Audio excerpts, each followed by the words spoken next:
My name is Margaret Sullivan, but most people call me Maggie. I am 72 years old. Doing my long career as a corporate attorney in Chicago, I didn't chase street criminals. I spent my life protecting the intellectual property of massive companies. To most people, a brand is just a name. To me, a trademark is a legal fortress. If you own a name like Aurum, the law gives you a heavy hammer to crush anyone who tries to steal its likeness. I knew that scammers often get greedy and try to dress up their lies in famous logos. That greed is always their undoing. The trouble started when my granddaughter, Sophie, showed me a website called Luxe Gifts. It was selling what looked like genuine Aurum watches, a world-famous luxury brand where a single timepiece usually costs $10,000. This site offered them for $200, claiming a clearance sale. Sophie was about to spend her graduation money on one. I took one look at the blurry font on the website and knew it was a total fraud. The watches were cheap metal and glass, spray-painted to look like gold. I decided to look into the man behind Luxe Gifts. I didn't care about the $200. I cared about the fact that he was illegally using the Aurum name, logo, and signature crown symbol. This was twist one. The scammer, a man named Marcus Thorne, wasn't just a small-time thief. He was committing a federal trademark crime against a billion-dollar corporation. He thought he was under the radar because he was operating out of a small commercial unit. He assumed a giant company like Aurum wouldn't notice a guy selling a few hundred fakes. I placed an order for one watch to trace the shipping route. When the package arrived, the return address led to a small warehouse in an industrial park. Inside was a pathetic fake watch and a certificate of authenticity that used the official trademarked Aurum seal. Most people would call the local police to report a $200 scam, and the police would likely say it's too small to investigate. But I didn't call the police. I called the senior vice president of legal affairs at Aurum's U.S. headquarters. I had sat across the table from him in boardrooms 20 years ago. I told him, I found a parasite feeding on your brand. I have the evidence and the address. Would you like to handle this, or should I? A company like Aurum is a sleeping giant. Usually they are slow and bureaucratic, but when you threaten their brand equity, they become a force of nature. They spend millions every year ensuring their name stays exclusive. If they let Marcus Thorne sell fake watches, it ruins the value for everyone else. They have teams of high-priced lawyers who wait for the chance to make an example out of someone. This was twist two. I wasn't going to fight Marcus Thorne myself. I was going to point a billion-dollar giant in his direction and watch it step on him. I spent the next 3 days building a case file that no lawyer could ignore. I didn't focus on Marcus's personal life or his petty thefts. I focused on trademark infringement. I took high-resolution photos of the fake watch's crown logo, the forged certificate, and the website's illegal use of the copyrighted Aurum gold color scheme. I proved exactly how Marcus was diluting the brand. In the corporate world, this isn't a minor mistake. It's a legal declaration of war. I sent the file to Aurum's legal department. I gave them the exact GPS coordinates of Thorne's warehouse. I showed them that he wasn't just selling watches. He was running a professional-looking digital operation that tricked thousands of people. I made sure they understood that Marcus Thorne was a brand killer. I knew Marcus Thorne felt safe in his little warehouse. He probably laughed at the people he scammed, thinking he was too small for the big guys to care. But he didn't understand how trademarks work. If a company fails to defend its trademark, they can actually lose the legal right to that name. That means they must attack every threat, no matter how small. I was the one who pulled the giant's tail. I sat on my porch, adjusted my glasses, and waited. I knew Marcus was about to experience a level of legal power that doesn't involve handcuffs. It involves total financial erasure. 6 days later, the giant woke up with a vengeance. Because my evidence was so clean, Aurum's lawyers didn't waste time with a warning letter. They went straight to a federal judge and obtained an ex parte emergency injunction. In the world of high-level law, this is the nuclear option. It allows a company to shut down a criminal's operations before the criminal even knows they're being sued. This was twist 3. Marcus Thorne woke up on a Tuesday morning to find that his business bank accounts, his PayPal, and his personal credit lines were all frozen. When he tried to log into his website to check his orders, the home page was gone. In its place was a blue and gold seal that read, "This domain has been seized by order of the United States District Court." He couldn't buy a cup of coffee, let alone pay his staff. I watched the Lux Gifts site vanish from the internet in seconds, but I wanted more. Because Marcus had used his real name to sign the warehouse lease and the internet service contract, Aurum's lawyers pierced the corporate veil. This is a legal move that treats the individual and the business as the same person. It meant his personal house, his truck, and his savings were all now targets. I drove past his warehouse that afternoon. There were no police sirens, just 3 black luxury SUVs. Men in expensive suits, private investigators, and federal marshals were carrying boxes of his inventory out into the sun. Marcus was standing on the curb looking small and broken.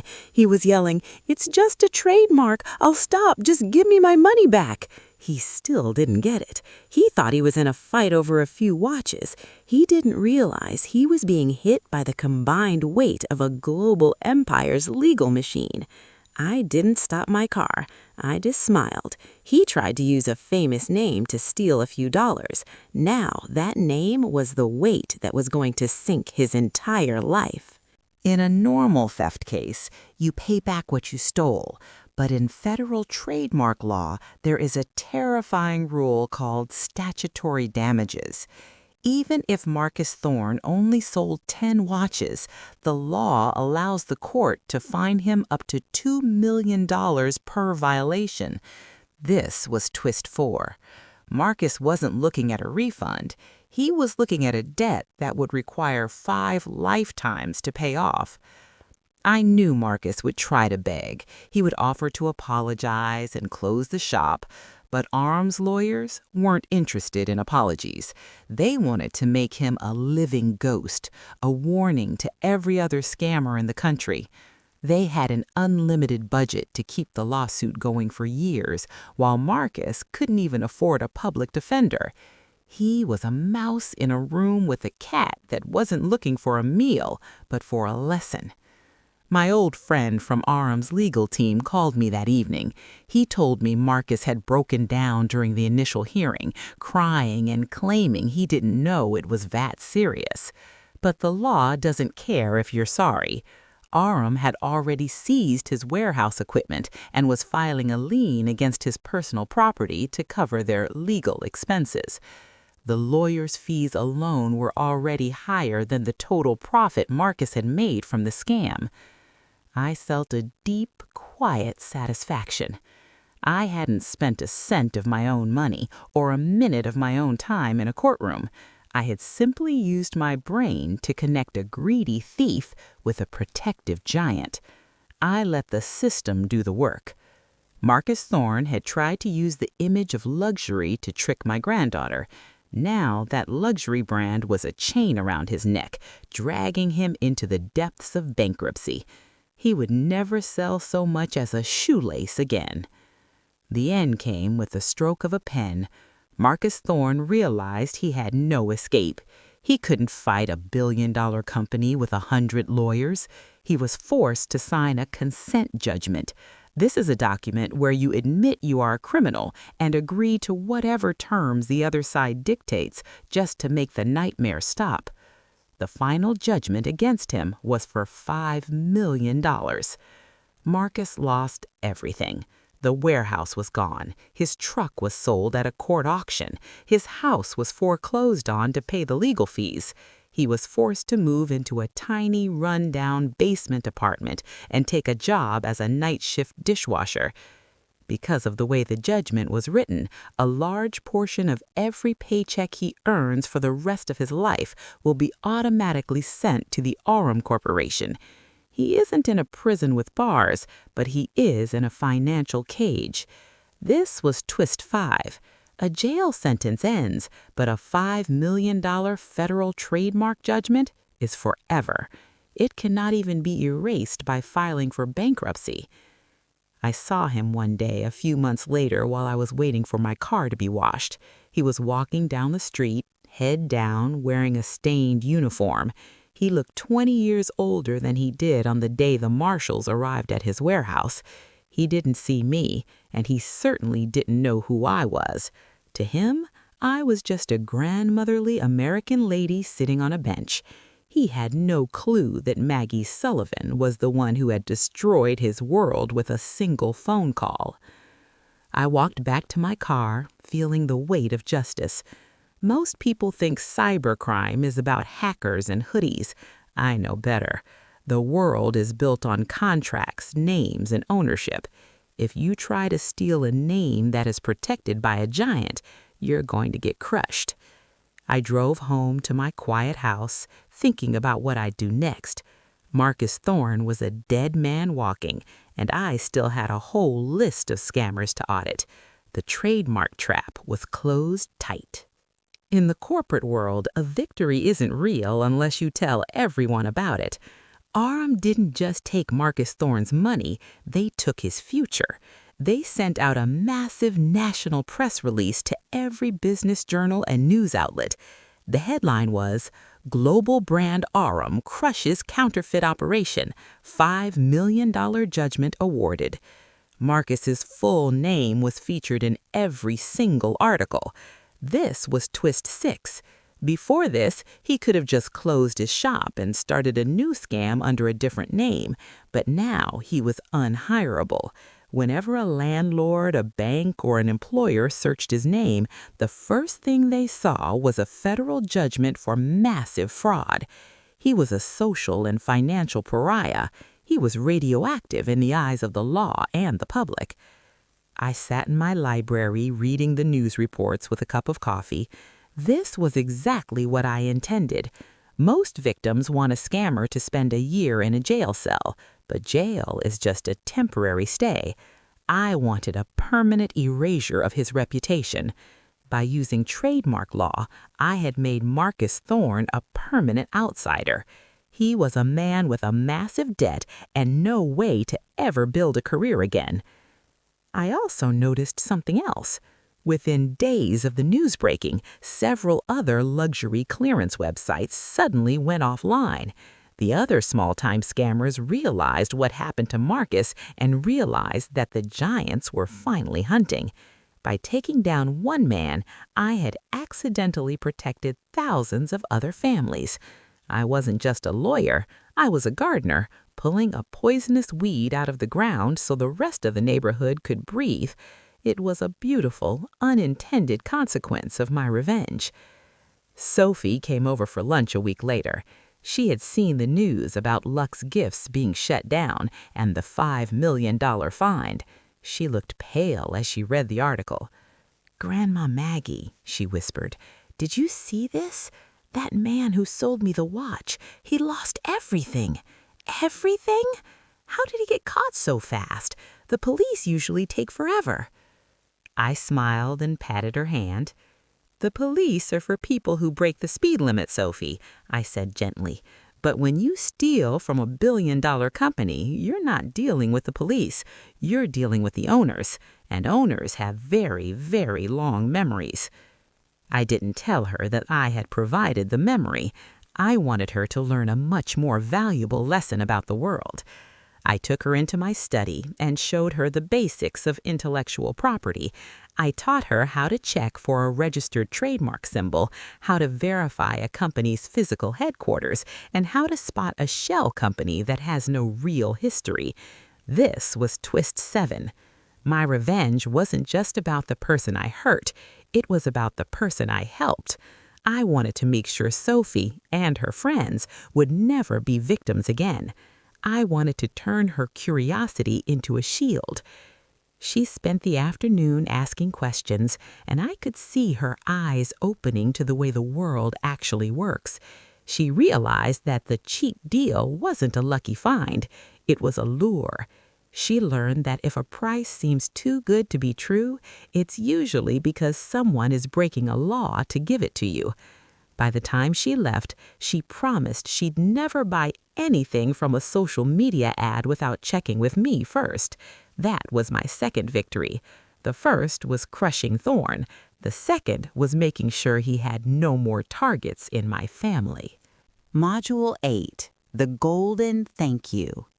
The legal world is often a cold place, but it has its own version of a thank you. A month after the final judgment against Marcus Thorne, a courier arrived at my front door. He handed me a small, heavy package from the Aurum Corporation's headquarters in Switzerland.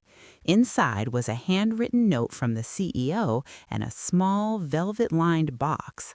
I opened the box to find a genuine Aurum chronograph. It was the real version of the watch Marcus had tried to fake, made of 18-karat gold with a sapphire crystal and a mechanical heart that would beat for 100 years. This was twist 8. In the world of high-level law, information is the most valuable asset you can give someone. By handing Aurum the evidence they needed, I had saved them millions in brand damage. The watch was their way of acknowledging that my consultancy was worth more than a simple thank you. I put the watch on. It felt heavy and cold on my wrist, a solid weight of justice. I wore it when I went to the grocery store that afternoon. I thought about the irony of it all. Marcus Thorne had tried to steal the image of this watch to make a few dirty dollars, and it resulted in his total destruction. I had protected the reality of the watch, and it resulted in me owning the real thing for free. It was a perfect poetic circle. I knew that this story, the trademark trap, was one for the books. It was a reminder that you don't need to be a digital wizard to fight modern crime. You just need to understand the architecture of power. If you know which pillar to pull, the whole house falls down. I looked at the gold watch reflecting the afternoon sun and felt a deep sense of peace.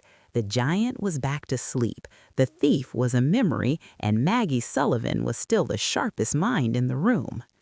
Before I officially closed the file on Marcus Thorne, I did one final audit of the situation. I wanted to make sure there were no loose ends that could come back to haunt me or my family. I checked the public court dockets one last time. The judgment was finalized. There were no appeals filed. Marcus Thorne's business, Lux Gifts, was legally dead and buried. I also did a quick drive-by of the old warehouse location. The Lux Gifts sign had been torn down. In its place was a sign for a new legitimate business, a family-owned organic bakery. I watched people walking in and out with bags of fresh bread. I liked that. This was twist 9. My revenge had actually cleaned up a small corner of the world. By removing a parasite, I had made room for a real business to grow. The energy of the place had changed from one of secrets and lies to one of community and hard work. I realized then that my retirement was going to be anything but quiet. I had spent 40 years in offices, but now I was using those 40 years to change the landscape of the real world. I was practicing a kind of vigilante corporate law, using the system's own rules as a sword. I didn't need to wear a mask or work in the dark. I worked in the light of the public record and the law library. I sat down at my desk and opened a new drawer. I labeled it Vigilante Case Files. Marcus Thorne was just the first name.